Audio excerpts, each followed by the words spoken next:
Well, based on surveillance video, it shows that the arms were down for about 2 minutes prior to the collision. The driver looks to have gone into the opposite lane, so the opposing traffic lanes, and crossed over the tracks against the arms that were down and was hit by the light rail train.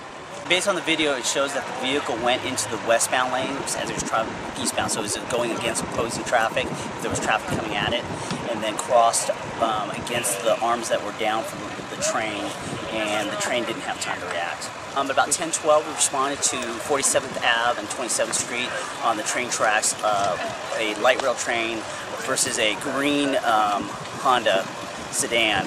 The female driver, who's the sole occupant, was transported to UC Davis in serious to critical condition.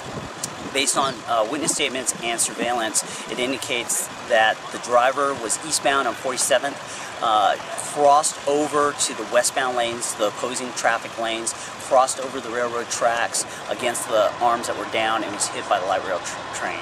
It appears that the train arms were down for approximately 2 minutes prior to the driver committing this maneuver. I was going like to the bank, okay? The dividers were down. So I sit there in traffic for probably 2 or 3 minutes, you know, I guess in the car, you know, everybody, you know, I look in my rearview mirror, I see people jump over in a divider, go around, go through the dividers and go. People on this side did the same thing. So there was an opening, so I did it. So, you know, and so I go on to the bank, you know, and it had to be about 40 minutes.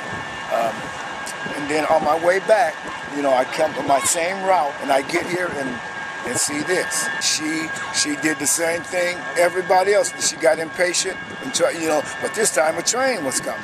I don't know how long they were down long enough for people to start getting impatient because they start going around the divider. I was stuck to where I couldn't back up because there was cars behind me close enough. So I said, dang. So I didn't see no train, so I did what the few other cars did. I went around the divider and came and went on, you know. Have you ever done that before? No, I'll never do it again. I'll never do it again. How she didn't see it, you know, nobody knows but her. What we had this morning is about a little after 10 o'clock, we had a vehicle accident where a light rail train versus a vehicle. One person was actually in the vehicle as far as we can tell this morning. They were removed by the fire department from alongside the tracks. They were actually, appears to be ejected from the train at the time. Nobody else was found in the train, underneath the train, or in the vehicle. In this type of response, you usually get an engine, a fire truck that has some basic rescue equipment, and then you get a battalion chief and an ambulance. On the way here, the reports coming in stated that originally it came in as a pedestrian versus train. It then came in as an auto accident with the train. So it added additional truck companies, some more rescue equipment coming. The first company on scene was an ambulance. They went ahead and started assessing the patient that was outside the car. On my arrival, I actually found the car had been cut in 2 parts, so it made it so it was a long span in between the front of the train and the back of the train. There was one section of each end.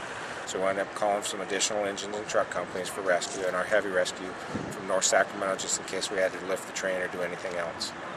Because we got to treat it as 2 different car wrecks because of the span between the 2, because it's double car light rail, so it takes a little bit longer. So you get additional chiefs and stuff. So quite a big response for the one vehicle accident, but it's because it was spread out such a large area. This vehicle is pretty well impaled on the front of the train and underneath. How are they going to remove it? What's the next? Not sure how they're going to do that. They're trying to figure that out now. The coupling is into appears to be the passenger side, into the back seat area. It's pretty much stuck underneath there.